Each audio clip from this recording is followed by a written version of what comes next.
എല്ലാവർക്കും നമസ്കാരം. 2016 ഒരു ഓണ വെക്കേഷൻ സമയത്ത് ഫാമിലി ആയിട്ട് നമ്മൾ ഒപ്പം എന്ന് പറയുന്ന ഒരു ഫിലിം കാണാൻ പോയി.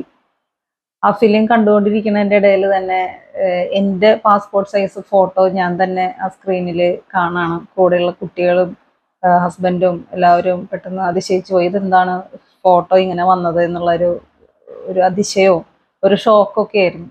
ഈ ഫോട്ടോ വന്നത് ക്രൈം ഫയല് ഇതിനകത്ത് ഒരു സീരീസ് ഓഫ് മർഡറിൻ്റെ കേസിൽ ഒരു വിക്റ്റിമായിട്ടാണ് നമ്മളുടെ ഒരു പാസ്പോർട്ട് സൈസ് ഫോട്ടോ അതിനകത്ത് കാണിച്ചത്. നമുക്കത് ഭയങ്കര ഷോക്കായി പോയി.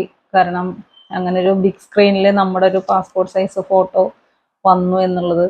ഇത് കഴിഞ്ഞ് ഞാൻ കോളേജിലേക്ക് പോയപ്പോൾ കോളേജിലെ സ്റ്റുഡൻസ് എല്ലാവരും നമ്മളോട് ചോദിക്കുകയാണ് മരിച്ചില്ലേ എന്നുള്ള രീതിയിലുള്ള കമൻറ്റുകളും ഒക്കെ നമുക്ക് കേൾക്കേണ്ടി വന്നു.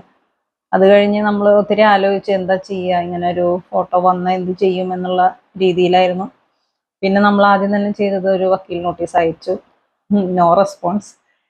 പിന്നീട് നമ്മൾ പോയത്, എനിക്ക് ബ്ലോഗ് ഉണ്ട്, അപ്പോൾ ആ ബ്ലോഗിനകത്ത് എൻ്റെ പാസ്പോർട്ട് സൈസ് ഫോട്ടോ അപ്ലോഡ് ചെയ്തിരുന്നു. ആ ഫോട്ടോ ആണ് ഈ വന്നിരിക്കുന്നത്.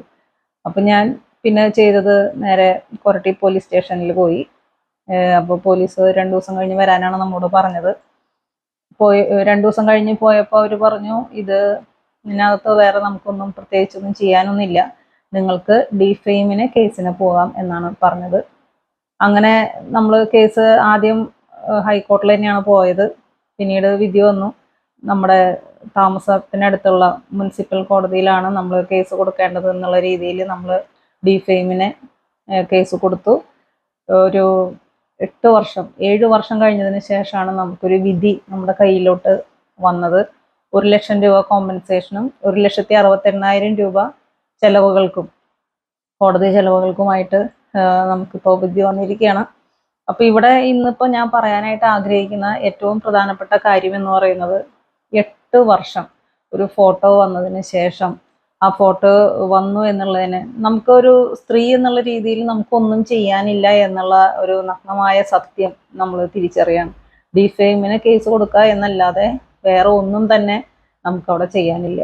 ഒപ്പം എന്ന് പറയുന്ന ഫിലിമിനെ കുറിച്ച് നമുക്ക് എല്ലാവർക്കും അറിയാം. ഇത്രമാത്രം പോപ്പുലർ ആയിട്ടുള്ള വിജയിച്ച ഒരു സിനിമയാണ്.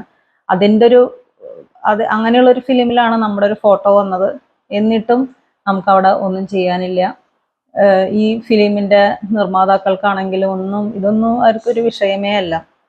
ഒരു സ്ത്രീ എന്നുള്ള രീതിയിൽ നമ്മുടെ ഫോട്ടോ വന്നിട്ടും നമ്മുടെ നാട്ടിലൊന്നും ചെയ്യാനില്ല എന്നുള്ളൊരു വസ്തുതയാണ് നമ്മളോട് തെളിഞ്ഞത്.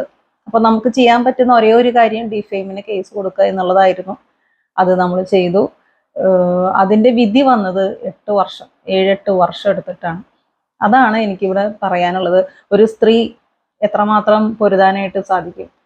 1-2 ലക്ഷം രൂപ ചെലവാക്കി 8 വർഷം ഇതിൻ്റെ പിന്നാലെ നിന്നിട്ടാണ് നമുക്കൊരു വിധി വരുന്നത്. ഇത് മാറേണ്ട സാഹചര്യമില്ലേ? ജോലിയുള്ള സ്ത്രീ ആണെങ്കിലും വീട്ടമ്മയാണെങ്കിലും എല്ലാവർക്കും അവരവരുടേതായ സെൽഫ് റെസ്പെക്റ്റും ഡിഗ്നിറ്റി ഉള്ളതാണ്. അപ്പോൾ അവർക്കൊരു ബുദ്ധിമുട്ട് വന്നാൽ, കേസിന് പോയാൽ 7, 8, 10 സ്വാധീനമുള്ളതിനനുസരിച്ച് എത്ര വർഷം വേണമെങ്കിലും ഇത് നീട്ടിക്കൊണ്ടുപോകാനായിട്ട് സാധിക്കുമെന്നാണ് എൻ്റെ ഈ ഒരു കേസിൻ്റെ ഒരു എക്സ്പീരിയൻസിൽ നിന്ന് എനിക്ക് മനസ്സിലായിട്ടുള്ളത്. അപ്പം നമ്മളെല്ലാവരും കണ്ടു എമ്പുരാൻ. രാത്രിക്ക് രാത്രി അല്ലെങ്കിൽ ആ സൺഡേ ആയിട്ട് പോലും അതിലെത്രയോ ഭാഗങ്ങൾ കട്ട് ചെയ്ത് റീ എഡിഷൻ കൊണ്ടുവന്ന് ചെയ്യാനായിട്ട് ഇവർക്ക് സാധിച്ചു. അതായത് ഇതൊക്കെ നടക്കാവുന്ന കാര്യങ്ങളേ ഉള്ളൂ. ഒരു 8 വർഷമായിട്ടൊരു സ്ത്രീയുടെ പാസ്പോർട്ട് സൈസ് ഫോട്ടോ വന്നു, ജസ്റ്റ് ഒന്ന് ബ്ലർ ചെയ്യുക എന്നുള്ളതായിരുന്നു നമ്മളവിടെ ആഗ്രഹിച്ചിരുന്നത്. പക്ഷെ അത് ചെയ്യാനായിട്ട് തയ്യാറല്ല. കോടതി പറഞ്ഞിട്ടുണ്ട് ഇനിയും അത് മാറ്റാനായിട്ട്. അതൊക്കെ ആര് കേൾക്കുന്ന ആർക്കറിയാം. ഒരു സംഘടന അല്ലെങ്കിൽ ഒരു സംഘടിതമായിട്ടൊരു കാര്യം എതിർത്ത് കഴിഞ്ഞാൽ അത് നടക്കും. അതല്ലാതെ സാധാരണക്കാരായ ആളുകൾ ഏതെങ്കിലും ആവശ്യങ്ങൾ, അവരുടെ ജെനുവിനായിട്ടുള്ള ആവശ്യങ്ങൾ വന്നു കഴിഞ്ഞാൽ ഒന്നും ഈ നാട്ടിൽ നടക്കില്ല എന്നാണ് എൻ്റെ അനുഭവത്തിൽ നിന്ന് മനസ്സിലായത്. അപ്പോൾ ഇതൊക്കെ മാറേണ്ട കാലഘട്ടം കഴിഞ്ഞിരിക്കുകയാണ്. ഒരു സ്ത്രീക്കെതിരെ എന്തെങ്കിലും ഒരു വിഷയം ഉണ്ടായി കഴിഞ്ഞാൽ അതിന് അപ്പം തന്നെ സൊല്യൂഷൻ കണ്ടെത്താനായിട്ട് നമ്മുടെ നിയമത്തിന് സാധിക്കണം.